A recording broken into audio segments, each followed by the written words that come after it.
प्रिय मित्रों, तो हम लोग क्लास शुरू करते हैं। जैसा कि मैंने आपको बताया था कि हम कल जो डिस्कस कर रहे थे, कल की क्लास में जो हमारा डिस्कशन था वो था मनोविज्ञान के इतिहास को लेकर, जहां पर हम लोग मनोविज्ञान के इतिहास का पूर्व वैज्ञानिक काल, प्री साइंटिफिक एज, पहली वाली श्रेणी हम लोग अच्छे से पढ़ चुके थे और दूसरी वाली श्रेणी पर हम लोग पहुंचे थे। तो दूसरी वाली श्रेणी आज का हमारा बेहद महत्वपूर्ण टॉपिक बनने वाला है। तो हम लोग यहाँ पर कल डिस्कशन किया था, कितनी श्रेणियाँ हैं? 2 श्रेणियाँ हैं।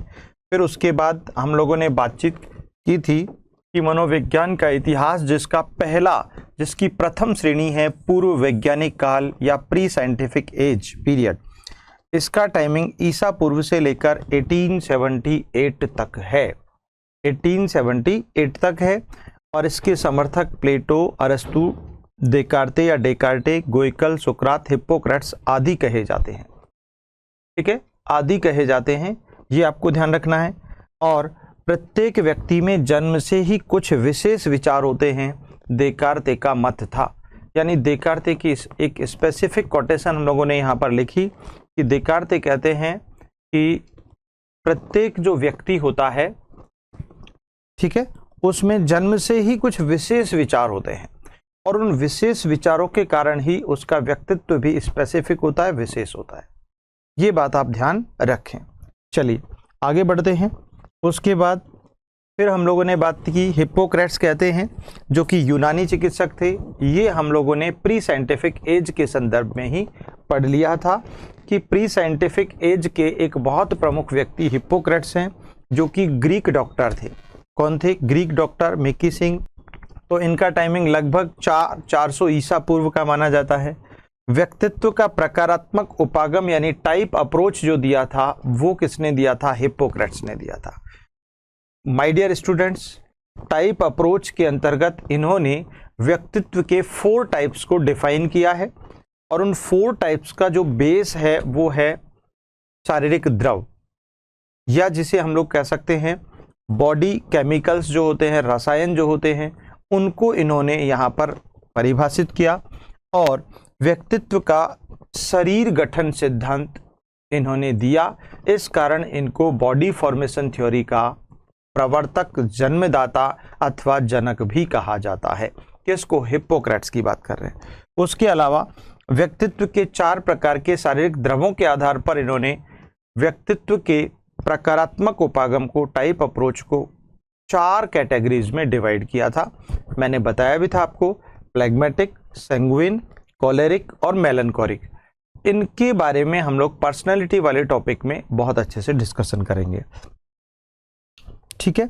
उसके अतिरिक्त यहाँ पर प्री साइंटिफिक एज के अंतर्गत हमने कुछ साइकोलॉजिस्ट, कुछ बड़े महत्वपूर्ण व्यक्तित्व हुए जिनके क्वेश्चन सीधे सीधे एग्जाम्स में पूछे जाते हैं। उनमें एक व्यक्ति हैं जिन्हें जॉन लॉक कहा जाता है।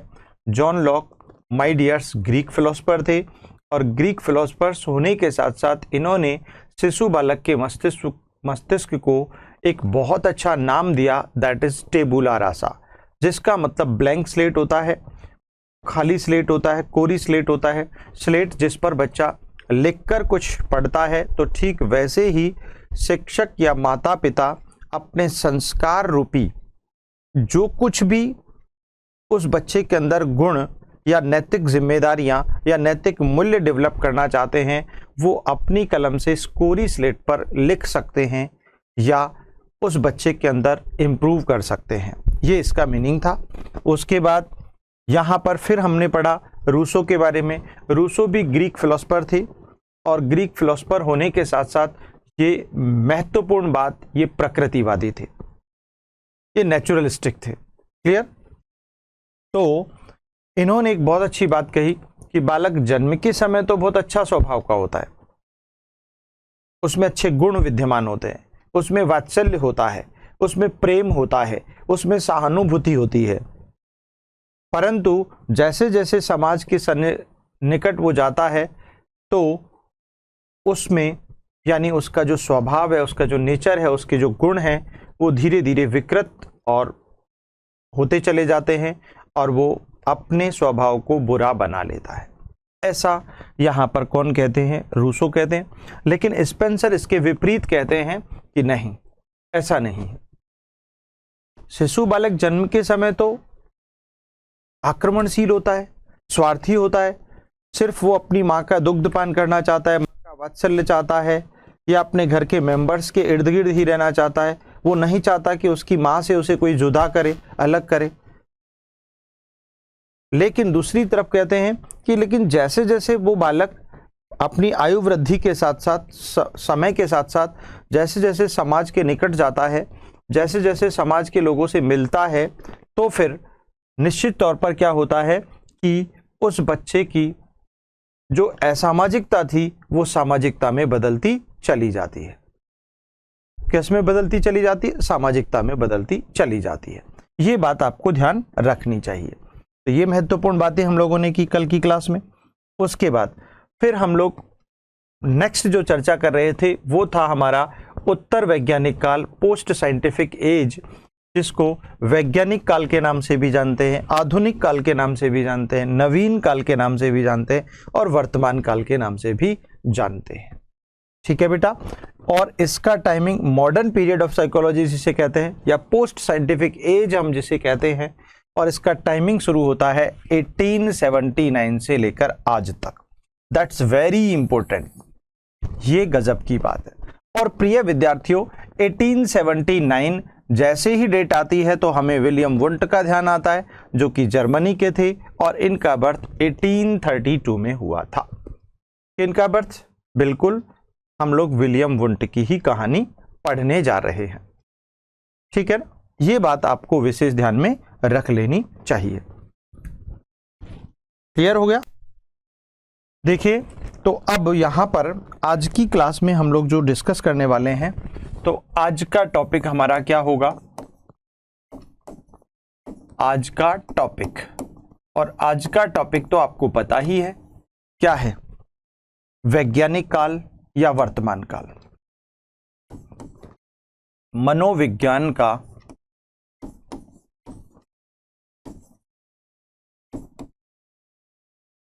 आधुनिक काल, मनोविज्ञान का आधुनिक काल, मॉडर्न पीरियड, ये आज की क्लास का हमारा टॉपिक शुरू होता है। ये क्लास तो गलती से भी आपको जितनी बार मौका मिलेगा उतनी बार सुननी है। ठीक है ना? अपडेटेड, न्यू और स्पेसिफिक चीज़ें यहाँ पर मैं लेकर आऊँगा आपके लिए। तो हम लोग मनोविज्ञान का जब आधुनिक काल पढ़ते हैं तो पहली बात, ये स्टार्ट कब होता है, यानी इसकी शुरुआत, पहला शुरुआत या आरंभ, शुरुआत या आरंभ कब हुआ? तो ये आपने पढ़ लिया। कब हुआ बेटा? ये हुआ है आपका 1879 में। अब 1879 में क्या हुआ था? 1879 में सबसे महत्वपूर्ण बात विलियम वुंट द्वारा, विलियम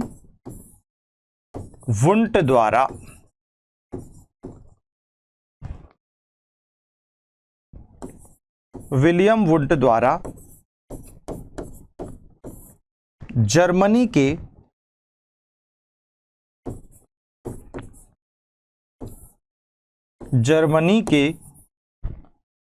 लिप्जिग शहर में,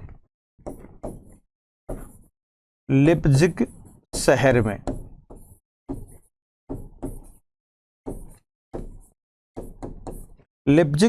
में स्थित लिप्जिग विश्वविद्यालय में, जिसमें कि ये प्रोफेसर थे, लिप्जिग विश्वविद्यालय में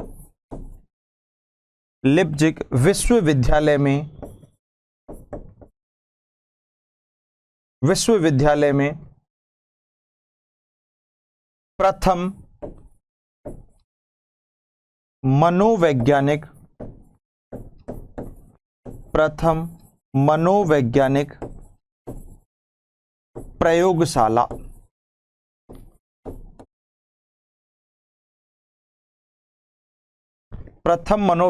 प्रयोगशाला,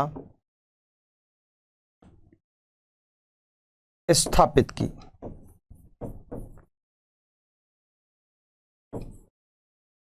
दैट्स वेरी इंपॉर्टेंट। सुनिएगा, मतलब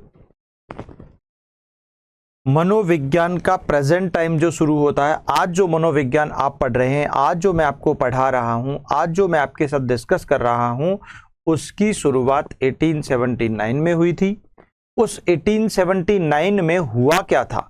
बेसिकली उस 1879 में विलियम वुंट द्वारा, जो कि जर्मनी के थे, उनके द्वारा जर्मनी के लिप्जिग शहर में, कौन से शहर में बेटा? लिप्जिग शहर में।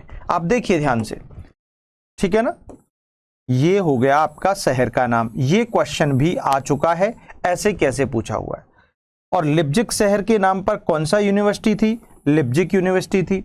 इस लिप्जिग यूनिवर्सिटी का नवीन नाम देखिएगा, इसका नया नाम अगर आपसे पूछ ले अभी आजकल इसका नाम क्या है, तो इसका नया नाम है कार्ल मार्क्स विश्वविद्यालय।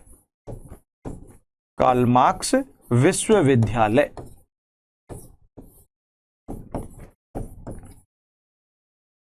इसका नया नाम। तो इसी आज के कार्ल मार्क्स विश्वविद्यालय, जो पहले लिप्जिग यूनिवर्सिटी हुआ करती थी, उसी लिप्जिग यूनिवर्सिटी में विलियम वुंट प्रोफेसर थे और मनोविज्ञान विभाग के अंदर इन्होंने, इस यूनिवर्सिटी में जो मनोविज्ञान विभाग था, साइकोलॉजी डिपार्टमेंट था, उसमें इन्होंने बहुत सारे बच्चों पर, बहुत सारे युवकों पर, वयस्कों पर इन्होंने एक्सपेरिमेंट किए। और ये एक्सपेरिमेंट किए कहां पर? इन्होंने इसी टाइम पर एक दुनिया की पहली साइकोलॉजिकल लेबोरेटरी एस्टेब्लिश कर दी 1879 में। और पहली मनोवैज्ञानिक प्रयोगशाला एस्टेब्लिश करने के बाद इन्होंने यहां पर बहुत सारे बच्चों को पकड़कर लाए और उन पर एक्सपेरिमेंट करना शुरू कर दिया। तो इनका मानना था, इनका ऐसा कहना था कि यार बच्चा अनुभवों से यहां पर अपनी वर्तमान प्रक्रिया और एक्टिविटीज को संपादित करता है, या फिर प्रत्यक्ष चेतन या प्रत्यक्षण चेतन अवस्था से।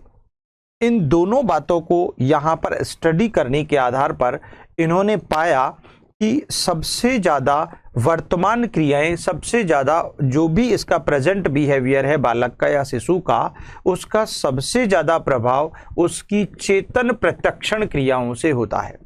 यानी जो वो सामने जो देख रहा है ना, सामने जो उसे दिखाई दे रहा है, प्रत्यक्ष जो चीजें वो देख रहा है, महसूस कर रहा है या फिर सुन रहा है, उसके आधार पर ही उसका व्यवहार संचालित हो रहा है, ऐसा इन्होंने पाया। और इसी आधार पर इनको यानी विलियम वुंट को सबसे ज्यादा चेतना का प्रबल समर्थक माना जाता है।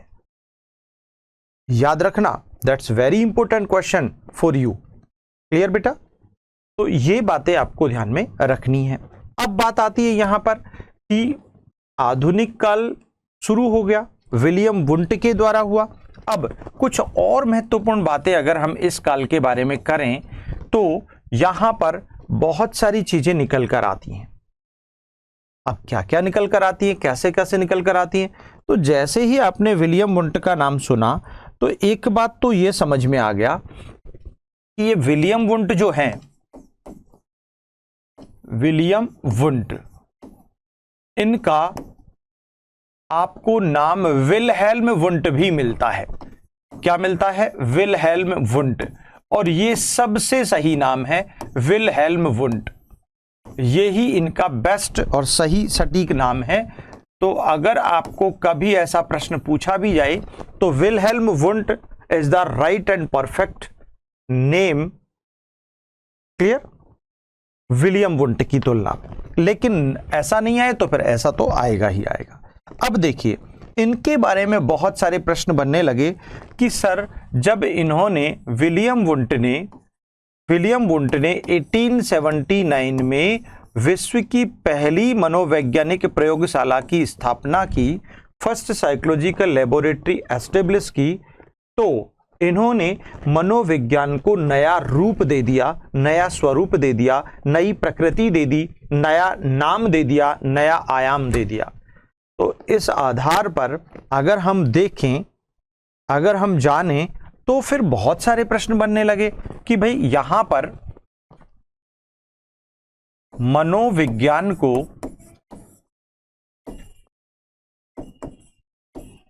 मनोविज्ञान को नवीन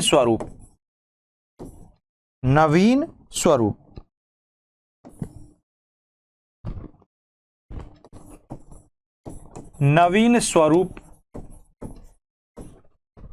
प्रयोगात्मक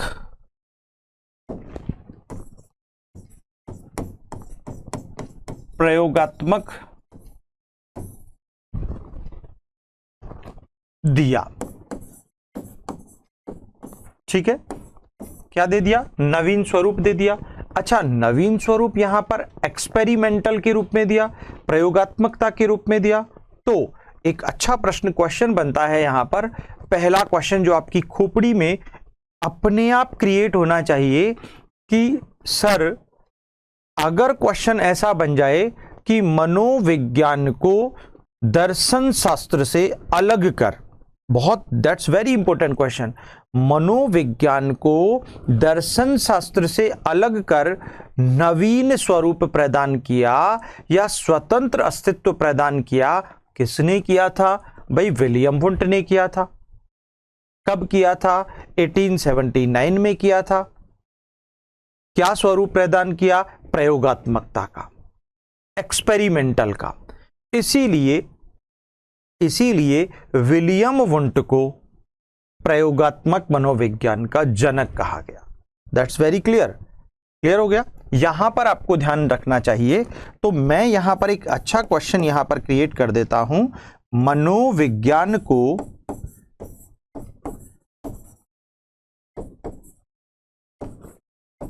दर्शन शास्त्र से अलग कर, दर्शन शास्त्र से अलग कर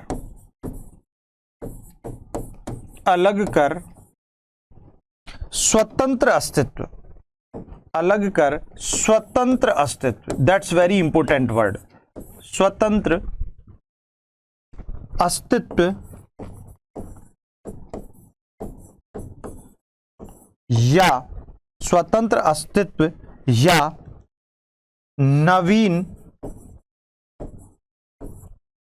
नवीन प्रयोगात्मक स्वरूप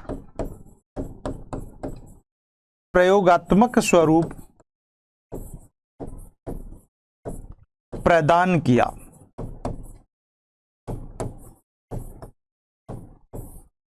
किसने? ऐसा प्रश्न बने तो आपको ध्यान रखना चाहिए किसने और कब। अगर ऐसे प्रश्न बन जाएं तो फिर इसका आंसर आपका हो गया भाई विलियम वुंट ने। क्या हो गया? विलियम वुंट हो गया। कब किया था? 1879 में। इन्होंने मनोविज्ञान को नया स्वरूप दे दिया, दर्शन शास्त्र से अलग कर इसकी एक नवीन अस्तित्व प्रदान कर दिया, इसको स्वतंत्र विषय के रूप में स्थापित कर दिया। इस कारण यहां पर प्रयोगात्मक मनोविज्ञान का जनक इन्हीं को कहा जाता है। किसका जनक कहते हो? तो इनको प्रयोगात्मक मनोविज्ञान का जनक कहोगे। प्रयोगात्मक मनोविज्ञान का जनक, प्रयोगात्मक मनोविज्ञान का यानी एक्सपेरिमेंटल साइकोलॉजी का जनक, प्रयोगात्मक मनोविज्ञान का जनक। अगर आपसे कोई पूछ ले भाई क्यों कहा जाता है, तो ये आपको पता हो गया। आंसर हो गया आपका William Wundt.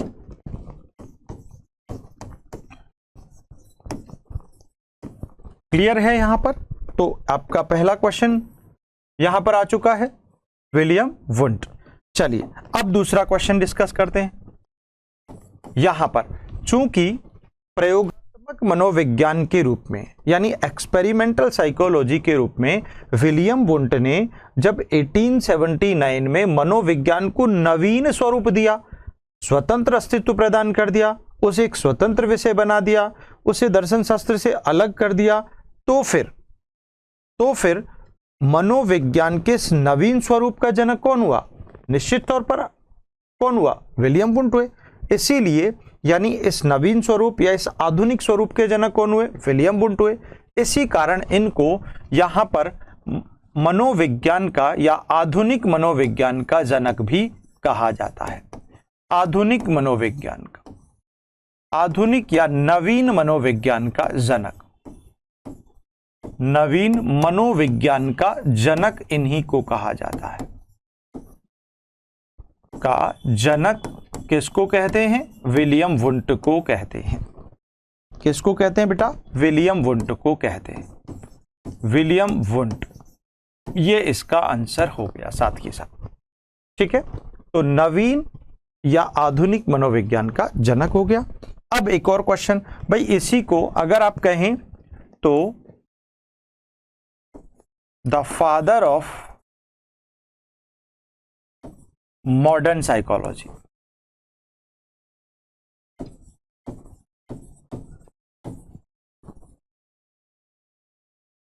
Is called William Wundt. ठीक है,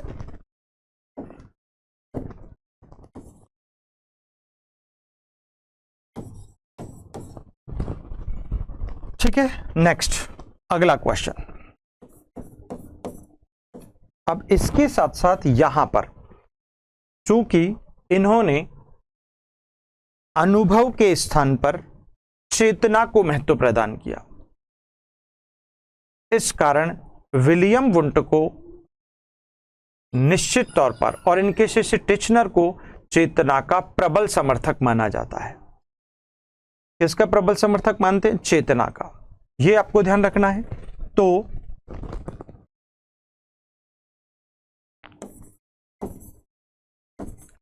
चेतना यानी कॉन्शियसनेस,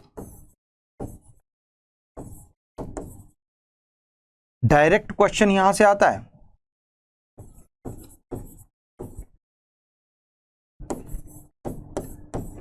प्रबल समर्थक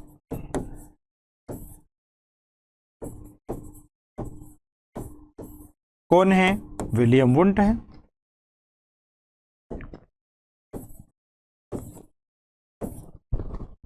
क्लियर हो गया? देखिएगा, उसके बाद नेक्स्ट क्वेश्चन आता है।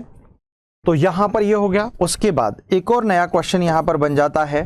चेतना के इन्होंने दो प्रमुख तत्वों की वकालत की है। आगे चलकर हम पढ़ेंगे विलियम जेम्स इनका विरोध कर वहां पर चेतना के तत्वों की वकालत नहीं करते, अपितु चेतना के स्वरूप संबंधी उसके क्रियात्मक पक्ष को बल देते हैं। इसीलिए वो प्रकार्यवाद के जनक हुए। आगे चलकर हम पढ़ेंगे। ठीक है, तो आप देखिएगा यहां पर चेतना के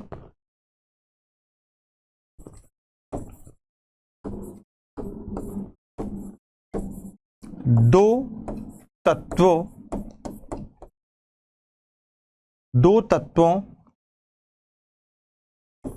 का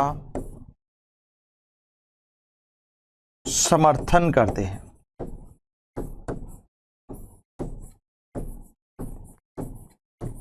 कितने तत्वों का समर्थन करते हैं? दो तत्वों का, जिसमें आपका पहला है प्रतिमा और दूसरा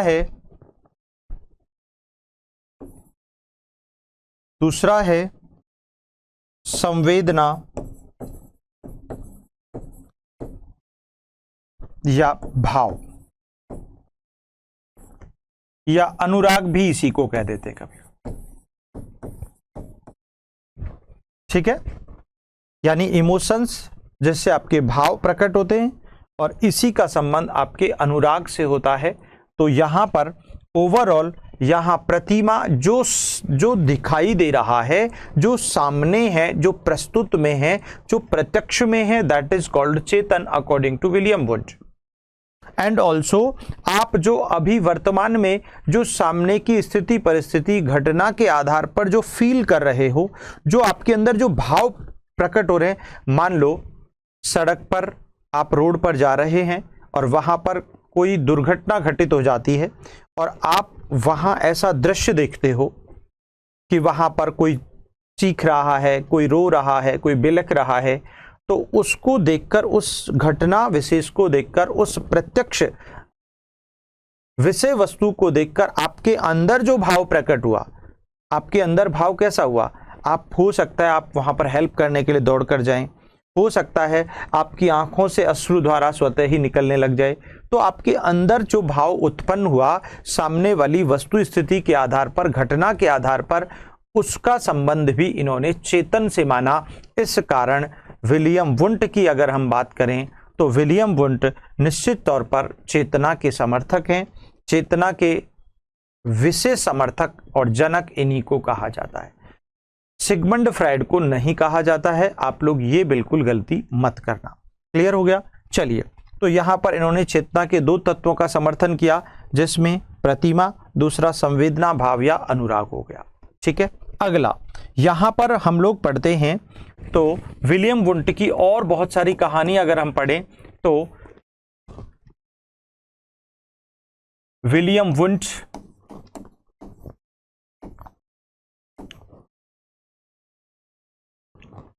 और इनके शिष्य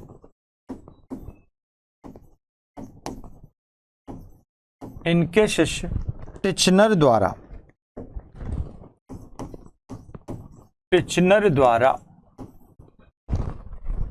इनके शिष्य टिचनर द्वारा 1892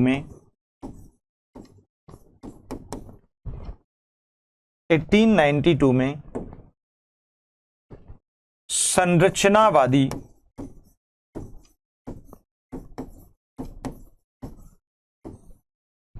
या अस्तित्ववादी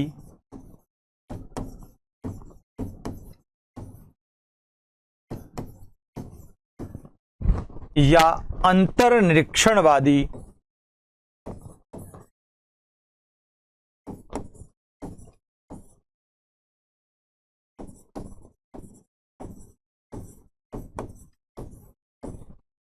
संप्रदाय या स्कूल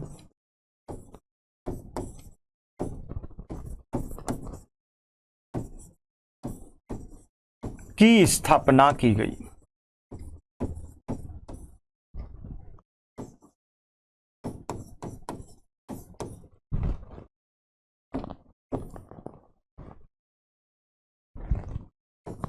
ठीक है, बहुत अच्छा क्वेश्चन यहां पर बन गया। एक निश्चित तौर पर आपको ध्यान रखना पड़ेगा कि भाई संरचनावादी या अंतर्निरीक्षणवादी या अस्तित्ववादी संप्रदाय या स्कूल की स्थापना किसने की थी।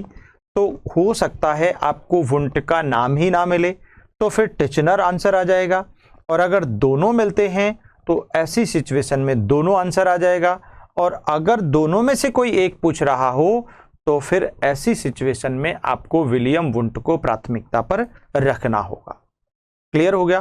तो एक नया प्रश्न यहां पर आ गया कि संरचनावादी संप्रदाय या चेतन संबंधी संप्रदाय या अंतर्निरीक्षण संप्रदाय या फिर निश्चित तौर पर अस्तित्ववादी संप्रदाय जब आप पढ़ें तो आपको ध्यान होना चाहिए इन सब का संबंध वुंट और टिचनर से ही माना जाता है। और इन्होंने 1892 में कार्नेल विश्वविद्यालय, है ना, ये अमेरिका का था, कार्नेल विश्वविद्यालय में इसकी स्थापना हुई थी। अगर आपसे ऐसा प्रश्न पूछा जाए तो ये इस संप्रदाय की जो स्थापना हुई थी वाकई ये कार्नेल विश्वविद्यालय में हुई थी। कार्नेल विश्वविद्यालय में हुई थी, और ये कार्नेल विश्वविद्यालय यूएसए में है, अमेरिका में है। इतना भी आपको मैंने बता दिया है। तो ये विलियम वुंट की बहुत सारी जो कहानी आप लोग पढ़ रहे हैं, निश्चित तौर पर आपको ध्यान रखना है। अच्छा, अगर आपसे गलती से ऐसा पूछा जाए कि भाई यहां पर एक प्रश्न और पूछ सकता है, संरचनावादी,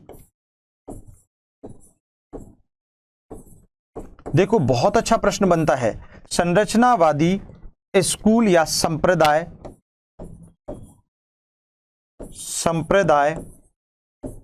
की मुख्य विषय वस्तु क्या है।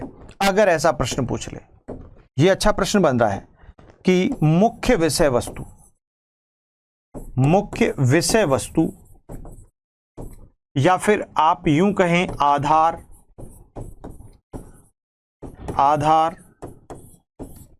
क्या है, आधार क्या है। अगर ऐसा प्रश्न बन जाए तो ऐसी सिचुएशन में आपको आंसर देना होगा, क्या होगा, निश्चित तौर पर चेतना। ये आपका आंसर हो जाएगा। क्या आंसर हो जाएगा? सीधे सीधे से, यानी निश्चित तौर पर चेतना कह दो या फिर चेतन अनुभूति कह दो, मतलब एक ही है।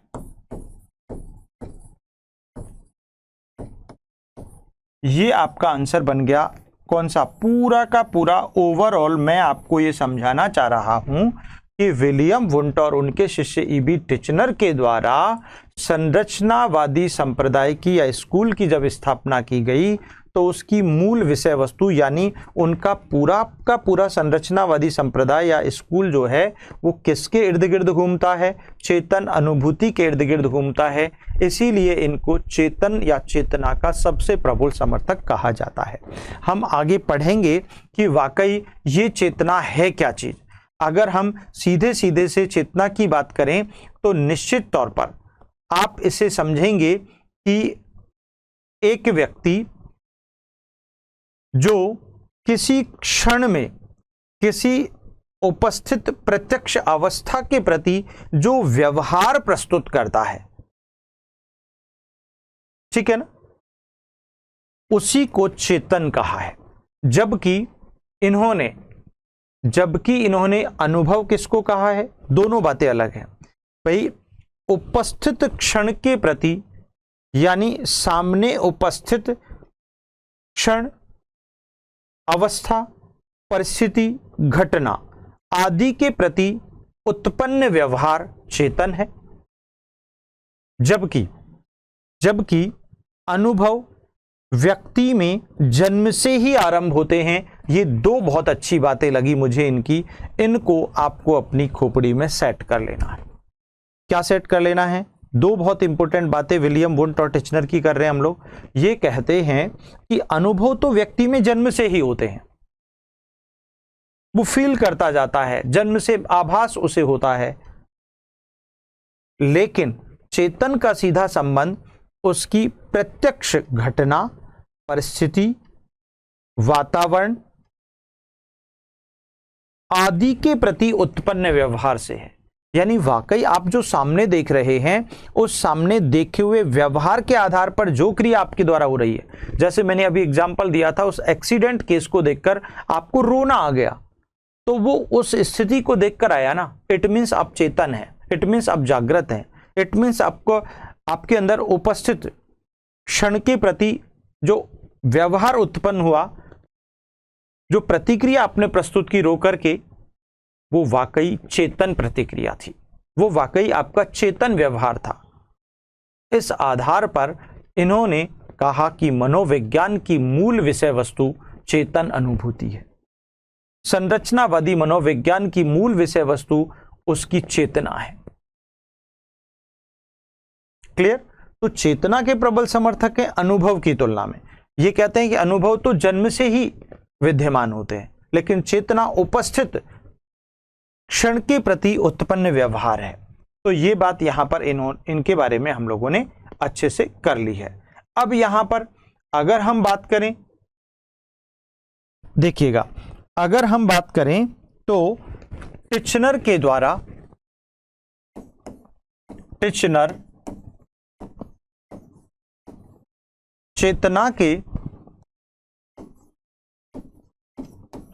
के तीन तत्वों की, कितने? तीन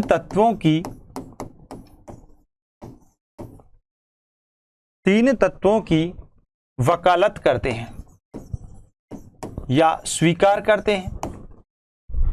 अब तीन तत्व कौन कौन से हैं? अभी हमने पढ़ा था, जिसमें पहला है प्रतिमा, दूसरा है संवेदना और तीसरा है भाव या अनुराग।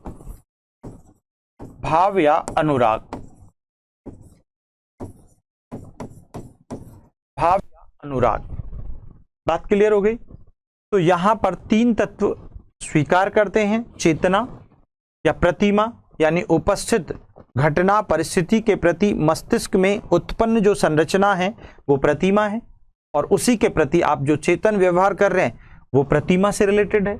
संवेदना, संवेदना यानी जो आपके अंदर उस उपस्थित क्षण, घटना, विषय वस्तु, परिस्थिति के प्रति जो आपके अंदर जो संवेग उत्पन्न हुआ, हो सकता है आप वहां पर रोने लगे, हो सकता है आपने वहां पर जाकर के उनको हेल्प की, तो जो संवेग उत्पन्न हुए वो भी चेतना का कॉन्सेप्ट है। और भाव या अनुराग, अब वहां पर अंत में आप उनके प्रति जो अनुराग या भाव उत्पन्न आपके अंदर हुआ और उसी के कारण आपने हो सकता है उनको बहुत अच्छे से हेल्प करके और उनको निश्चित तौर पर सांत्वना प्रदान की। तो इस प्रकार से ये नजदीकी है, क्योंकि आगे चलकर जब हम वुंट की बात करते हैं तो वो वुंट संवेदना और भाव को दोनों को एक ही चीज मानते हैं, लेकिन इन्होंने अलग से बताया है। ठीक है ना, इन्होंने अलग से बताया है, ये आपको ध्यान में रख लेना चाहिए। तो ओवरऑल आपसे डायरेक्ट क्वेश्चन पूछा जा सकता है कि निम्न में से टिचनर द्वारा चेतना के किस स्वरूप को, किस विषय वस्तु को स्वीकार नहीं किया गया है। तो ये तीनों तो हैं, इनके अलावा चौथा कोई वर्ड आ जाए तो वो इनका नहीं है। ये आपको विशेष ध्यान में रख लेना चाहिए। तो ये बात हम लोगों ने कर ली किसके बारे में, वुंट और टिचनर के बारे में महत्वपूर्ण चर्चा हम लोगों ने की। अब आते हैं कि एक और प्रश्न यहां पर विशेष बन जाता है आपका, बेटा आपको चीजों को माइंड में, ये these are not facts about psychology and about also Wundt और टिचनर, नहीं ऐसा नहीं है, लेकिन आपको इनसे रिलेटेड आपके मस्तिष्क में बहुत सारी चीजें बननी चाहिए। क्योंकि एक बहुत अच्छा प्रश्न यहां पर बन जाता है, टिचनर या वुंट ने, वुंट एवं टिचनर, टिचनर शिष्य हैं वुंट के, वुंट और टिचनर मनोविज्ञान की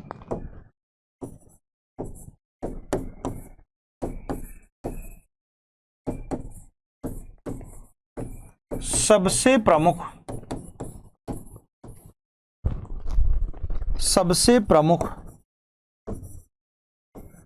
विधि,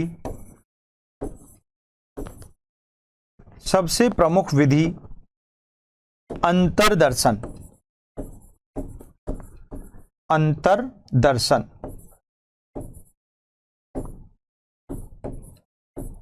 अंतर्दर्शन या अंतर्निरीक्षण,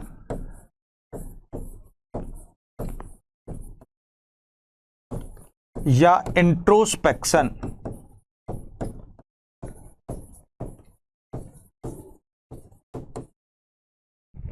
इंट्रोस्पेक्शन को स्वीकार करते हैं।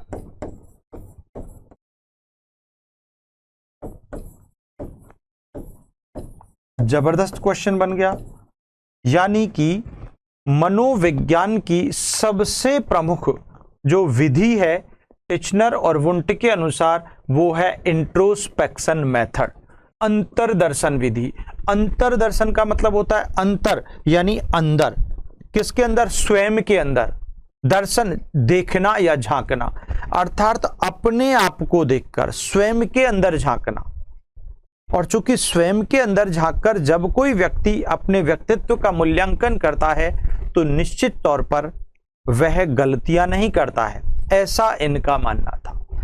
तो वाकई, लेकिन अगर मान लो एक बच्चा जिसका आप मूल्यांकन करना चाह रहे हो, जिसका आप परीक्षण करना चाह रहे हो, और उसमें कौन सी विधि काम में ले रहे हो, आप अंतर्निरीक्षण या अंतर्दर्शन विधि ले रहे हो, तो बेटा यहां पर बच्चा स्वयं परीक्षण करता है और स्वयं ही परीक्षा दे रहा है। यानी मेरा मूल्यांकन मैं स्वयं ही करूं, मेरा निरीक्षण मैं स्वयं ही करता हूं, तो फिर क्या होगा, मैं अपनी गलतियों को बाहर कैसे निकालूंगा? ये तो गलत आंसर हो गया। भाई कोई भी अपनी मां को डाकन नहीं कहता, कोई भी अपनी नाक पर मक्खी नहीं बैठने देता, कोई भी अपनी गलतियों को, अपनी कमियों को उजागर नहीं करता, सिर्फ अच्छाइयों को ही करता है। इस कारण आगे चलकर यह अंतर्दर्शन विधि, यह अंतर्निरीक्षण विधि, यह इंट्रोस्पेक्शन मेथड आगे चलकर अवैज्ञानिक घोषित हो गया, यानी इनसाइकोलॉजिकल बन गया। और इनसाइकोलॉजिकल या अनसाइकोलॉजिकल बनने के बाद ये बात सामने आई कि ऐसी विधि जिसमें मूल्यांकन करता, परीक्षण करता व्यक्ति स्वयं होता है, वो कभी भी सही मूल्यांकन नहीं उससे निकल सकता, सही निर्णय नहीं निकल सकते। इस कारण उसे अवैज्ञानिक श्रेणी में माना गया, उसे अमनोवैज्ञानिक माना गया। जबकि इसके ठीक विपरीत अपोजिट कौन सी है? निरीक्षण विधि है, बहिर्दर्शन विधि है, जिसका संबंध जेबी वॉटसन से है। तो आपसे दो प्रश्न यहां पर निकल के आते हैं। बहिर्दर्शन विधि जो कि व्यवहार के प्रेक्षण पर आधारित है, व्यवहार जैसा है उसको देखकर उसके आधार पर चलती है, और वो देखने वाला बहिर्दर्शन बाहर से कोई देख रहा है, यानी कोई दूसरा जब आपका मूल्यांकन करता है तो फिर संभावना बढ़ जाती है कि मूल्यांकन के जो निर्णय हैं, वास्तविकता है, वैज्ञानिकता है, वो बहुत अधिक बढ़ जाती है। तो ऐसी सिचुएशन में इसके ठीक उलट चलती है, वो आगे हम लोग डिस्कस करेंगे। तो ओवरऑल विलियम वुंड और टिचनर की बहुत सारी चर्चा हम लोगों ने इसके अंतर्गत की।